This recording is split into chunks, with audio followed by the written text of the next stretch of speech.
नमस्कार, जनहित खबर में आपका हार्दिक स्वागत है। गरोठा के पूर्व विधायक दीप नारायण सिंह यादव के खिलाफ आय से अधिक संपत्ति के मामले में मुकदमा दर्ज। पूर्व विधायक ने बताया कि उनके खिलाफ राजनीतिक द्वेषवश मुकदमा लिखाया गया है और उनका जो है बिल्कुल लेन देन पाक व साफ है। अगर उन्हें परेशान किया गया तो वो न्यायालय का दरवाज़ा खटखटाएंगे। उन्हें उम्मीद है कि उन्हें न्याय मिलेगा। देखिए जनहित खबर की ये रिपोर्ट। संपत्ति अर्जित करने का आरोप लगते हुए मुकदमा भी दर्ज हुआ है, तो इस मामले में आपका क्या कहना है?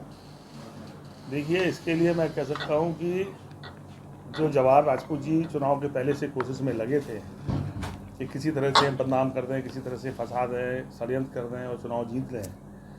मैंने कहा कि वो साजिश तो रची गई थी 2021 में। ये तो 21 की जांच का ये पत्र है जिस पर इन्होंने आरोप लगाए थे। हम लोग पिछले 25 साल से रिटर्न दाखिल कर रहे हैं, राजनीति में भी हैं, व्यापार में भी हैं।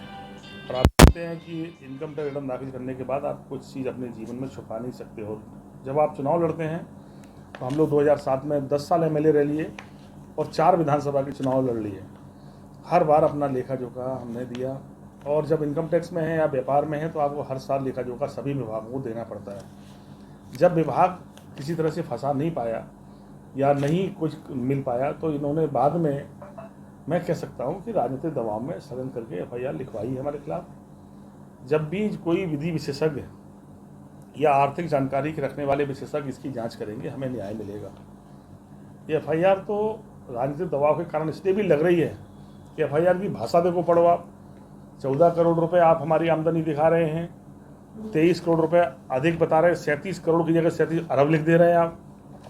और कुछ पढ़े लिखे पत्रकार 37 अरब चला रहे हैं। मैं उनसे कहूँगा कम से कम ज्ञान तो ठीक कर लो, अब एफआईआर तो ढंग से पढ़ लो आप। पत्रकार तो लोग तो पढ़े लिखे लोगों की जमात है, बड़ा उम्मीद करते हैं लोग कि आप न्याय दिलाने का हिस्सा बनते हैं। मैं उनको 37 अरब चलाने वालों को जरूर कह रहा हूँ कि कम से कम एफआईआर तो पढ़ लो, सर क्या लिखा क्या है इसमें, फिर उसके बाद तो कोई चीज़ फिक्र चलनी चाहिए। मेरा यही तो आरोप है कि जवाहर राजपूत जी खुद गलत कामों में इन्वॉल्व हैं। इनके पास कोई पट्टा नहीं है, पर ये सब पट्टों में पार्टनर हैं। आज डंप लगे हैं पहाड़ों की तरह। मैं आपसे भी कहूँगा, एक बार आप अपने किसी प्रतिनिधि को जानकारी करें कि ये उसमें कितना पैसा प्रत्येक डंप में कितना पैसा ले रहे हैं।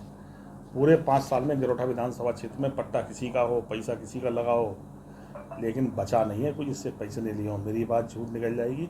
मैं आपसे भी कह रहा हूँ, एक बार आप ही जाके अपने से जानकारी कर लें। आपको जांच अधिकारी बन के चले जाएं, देख लेंगे मेरी बात की सच्चाई और इनकी सच्चाई पता लगेगी। रही बात इस एफआईआर की, हमने कहा लेखा जोखा रखेंगे सामने, ईमानदार अधिकारी कोई भी देखेगा, न्याय मिलेगा। और अगर उसके बाद भी किसी दबाव में भी कोई कार्रवाई होगी तो न्यायालय के दरवाजे खुले हैं। मैं जनता से ज़रूर कहूँगा, मैंने जीवन में ऐसा कोई काम किया नहीं है। मेरी सारी ज़िंदगी लोगों के सामने गुजरी है। व्यापार करते हैं, काम करते हैं। अगर कर ही चोरी करनी होती या टैक्स की चोरी करनी होती तो 1000 गरीब चोरी करनी होती या टैक्स की चोरी करनी होती तो 1000 गरीब बेटियों की शादी की जिम्मेदारी नहीं उठाते हम लोगों के मन में जुनून था कि भगवान जो भी देगा, साधन देगा, अपने साधनों से कमाएंगे। उसका भी लेखा जोखा रखा है। जब भी शादियाँ की हैं 2015-16 साल पहले भी, जब एमएलए भी नहीं थे, तब भी उसका लेखा जोखा इनकम टैक्स में दिया है। हम लोगों ने ज़िंदगी में ना कोई ऐसा काम किया ना करेंगे। अभी जांच होने दीजिए, न्यायालय तक पहुंचने दीजिए, सब चीज़ें लोगों के सामने होंगी। आपको क्या लग रहा है कि राजनीतिक विद्वेष से पूरा ये?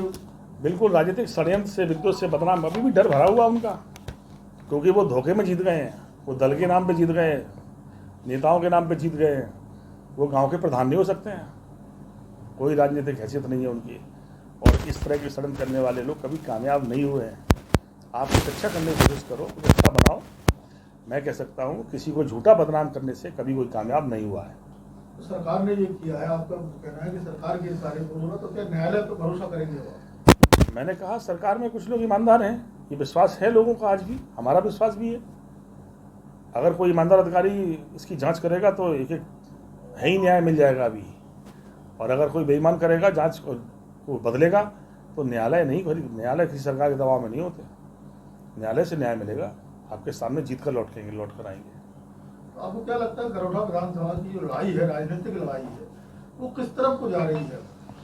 मैंने कहा ये राजनीतिक लड़ाई वो लोग दिशा मोड़ते हैं जो जनता के हितों पे काम नहीं कर पाते, बांध इन्होंने बनने नहीं दिया, बांध ये बना नहीं रहे हैं, सड़क एक इन्होंने बनाई नहीं, सब सड़कें हम लोगों ने बनाई। हम लोग बड़वाल झील को भरे, हम लोगों के समय भरा। इन्होंने कोई एक काम गरोठा विधानसभा की जनता के लिए लेकर नहीं आए है। ये सोचते हैं कि दुश्मन के खिलाफ या लड़ने वाले के खिलाफ कुछ इतनी बदनामी कर दो कि बिना करे जीत जाएंगे। धोखे में जीत गए दोबारा भी आप। मैंने कहा कि राजनीतिक लड़ाई तो तभी जीत सकते हैं, आप लोगों के दिलों को जीतने की कोशिश करेंगे, उनके लिए काम करेंगे, इससे कुछ होने वाला नहीं है। तो जो आपके भी बहुत चाहने वाले हैं, बहुत आपके साथ, तो उनको ये तो नहीं लग रहा कि दीपनारायण सिंह खामोश हो गए, चुनाव हो गया, खामोश हो गए? कब बोलेंगे दीपनारायण? देखिए, हम लोग तो कभी खामोश हुए ही नहीं, जब तक जिंदा रहेंगे लड़ेंगे। रही खामोशी की बात, तो मैंने कहा कि कम से कम जो जीता है या जिसको जीतने का मौका मिला है, कैसे ही जीते हों वो, हमें नहीं पता कैसे जीते हो, जनता जानती होगी या लोग जानते होंगे, आप जानते होंगे, पर जीते हैं तो दिल जीतने की कोशिश तो करें। उन्हें मौका दे रहे थे काम करने का कि काम करें भाई, कुछ ना कुछ डेवलपमेंट तो हो, कुछ काम तो करें। निधि बढ़ गई, पर कोई काम तो बताओ ज़मीन पे कोई कर रहे हो। हम लोगों ने वो कोशिश की थी कि 25 साल नहीं कर सकते सब मिलकर, और उस लड़ाई में मैं सोचता हूँ कि मेरी ज़िंदगी लोगों के लिए है। राजनीति कोई पद से नहीं चलती,